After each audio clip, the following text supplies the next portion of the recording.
Hello yogis and welcome to Kaya Yoga. So in this video I'm going to be explaining the bandhas to you.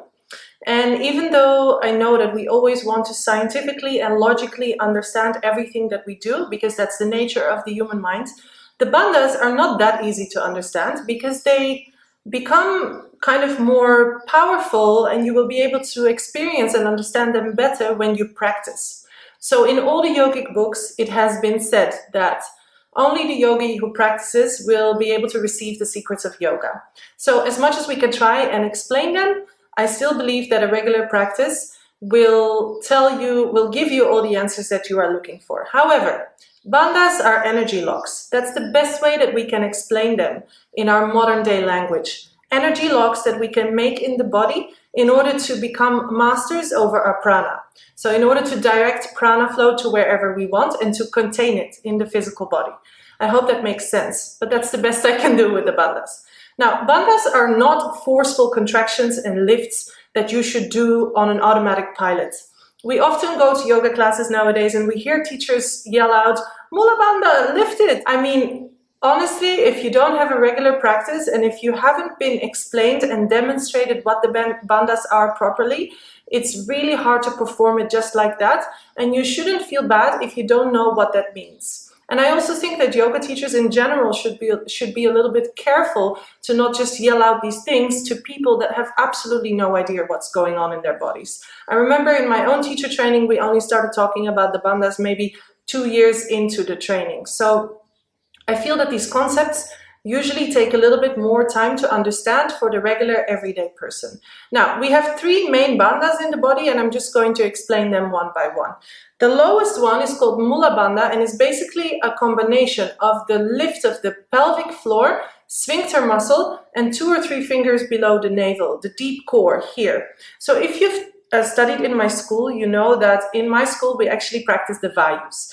The vayus are kind of preparation practices for the bandhas and for various pranayamas, and they're very powerful in helping you understand these locks subconsciously over a longer period of time, so that when you actually really get absorbed in your practice, the bandhas kind of happen automatically because you are used to doing these vayus. Anyway, I will make a specific video on the vayus as well. But for now, let's just remember that the Mula Bandha is the lowest lock, pelvic floor, sphincter muscle, and the deep core, 2 or 3 fingers below the navel. Then that Mula Bandha is always active. We particularly need it when we are practicing arm balances, handstands, pincha, bakasana, those kind of, poses where we really need that stability and balance. But Mula Bandha is, for instance, also very active when we do Paschimottanasana, forward folding. It's actually always there, but sometimes you might feel it more than other times.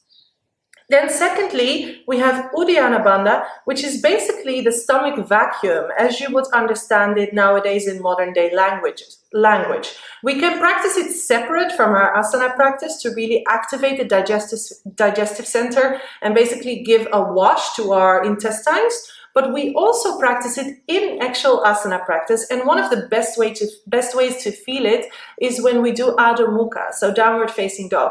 You can really feel this Udyana Bandha, even though gentle, not as forceful as we would do it separately, is present there. So you can experiment with that a little bit. And then the last one is Jalander Bandha, which is the chin lock, which happens here. So basically it's chin towards the chest, but actually it's more chest towards the chin. So people usually think that they need to drop their head or tilt their head forward.